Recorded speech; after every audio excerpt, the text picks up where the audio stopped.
Hello دوستو، السلام علیکم۔ Welcome to Urdu media.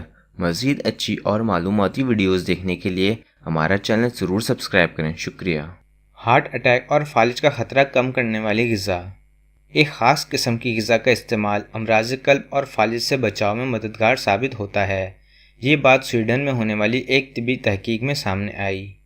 Leonid university کی تحقیق میں بتایا گیا کہ بیریز، سبزیوں، دالوں، گریاں، چکن اور مچھلی کا اجناس سمیت کم چکنائی والی غذا جسم میں صحت کے لیے نقصان دہ کولیسٹرول کی سطح میں کمی جبکہ اچھے کولیسٹرول کو بڑھاتی ہے۔ تحقیق کے مطابق یہ غذا چربی کے نقصان دہ اجزاء کی سطح کو بھی گھٹاتی ہے، جس سے ہارٹ اٹیک اور فالج کا خطرہ کم ہوتا ہے۔ تحقیق میں مزید بتایا گیا کہ صحت بخش غذا جسم میں چربی کو بہتر بنا کر ورم کو کم کرتی ہے۔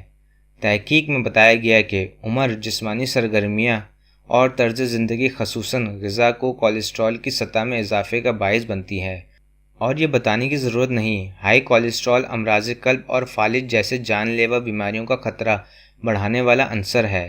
جسم میں کولیسٹرول صحت کے لیے بہت ضروری ہوتا ہے، جو کہ ہارمونز، وٹامن ڈی، معدے کے آکسیڈنٹس اور دیگر کی پروڈکشن کا کام کرتا ہے۔ تاہم اس کی نقصان دہ سطح میں اضافہ جان لیوا ثابت ہوتا ہے۔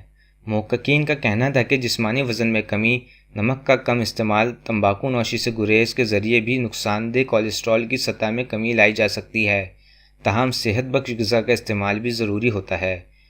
اس تحقیق کے نتائج طبی جدید جرنل آف انٹرنل میڈیسن میں شائع ہوئے۔ آپ اپنی رائے ہمیں کمنٹ باکس میں بتا سکتے ہیں۔ ہماری ویڈیو دیکھنے کا شکریہ۔ ہمارا چینل سبسکرائب کرنا نہ بھولیں۔ اللہ حافظ۔